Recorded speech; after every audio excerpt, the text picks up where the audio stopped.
Tout ce que je faisais, ça donnait pas. Et j'étais tout le temps triste, j'étais en colère et très agressive. Donc j'agressais. Bon, c'est pas que j'agressais comme ça, comme une folle, mais dès que quelqu'un me contrariait, je l'agressais, peu importe qui était la personne, que tu sois vieux, jeune, femme, vieille, peu importe. Je n'avais du respect pour personne.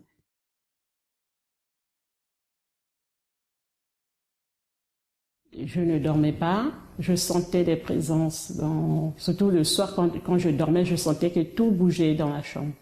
Je sentais qu'il y avait des présences dans la chambre. Mais malgré que je priais, ça ne donnait pas. Donc du coup, j'étais très nerveuse et je savais pas comment faire. Et j'avais des idées noires parce que je n'aimais pas les gens. En fait, j'étais un peu aigrie parce que je n'avais pas d'amour envers les autres. Je savais pas donner, quoi. Donc je vivais comme ça. J'étais avec un compagnon. On a eu un enfant, mais je mettais tout sur lui. Donc du coup, ça n'a pas donné. Je l'ai quitté et c'était comme ça. Du coup, je voulais pas venir prier dans les églises. Je me disais que les églises évangélistes, parce qu'avant j'étais déjà dans les églises évangélistes. Je me suis dit, bon, moi, je veux plus continuer dans ce genre d'église parce que c'est plus ou moins des charlatans. Et donc, je me plaignais aux amis, tous ceux qui me voyaient me disaient, mais bien, il faut aller prier. Je dis, moi, si c'est pour prier ou dans les églises, je veux pas. Église évangélique, je veux pas.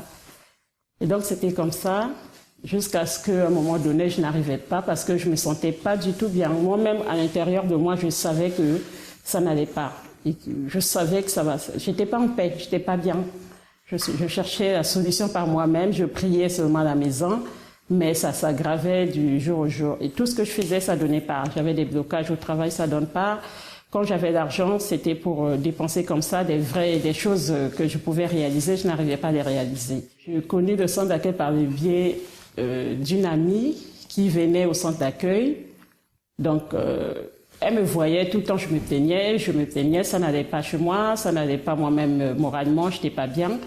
Elle me dit, Bibiane, viens, on va prier où je prie. Je dis, je veux pas aller où dans les églises, quelle église? J'avais hésité. Bon, après, elle insiste, elle me dit, j'irai là-bas demain à 15h si tu veux, on se voit, je serai là comme ça. Même si tu veux pas prier, mais tu discutes quand même avec le pasteur. J'ai dit, bon, pour lui faire plaisir, je dis, d'accord, je viendrai. Donc, je suis partie, j'ai expliqué tout mon problème au pasteur. Le pasteur me dit, bon, avec Dieu, rien n'est impossible. Et si vous croyez, Dieu va changer votre vie. Donc, il faut respecter les chaînes de prière. Venez, suivez les chaînes de prière et petit à petit, vous allez voir. Donc, c'est ce que j'ai fait. J'ai participé aux campagnes. Tout ce qu'on me demandait à l'église, je faisais. Tout ce qu'il fallait faire, je faisais.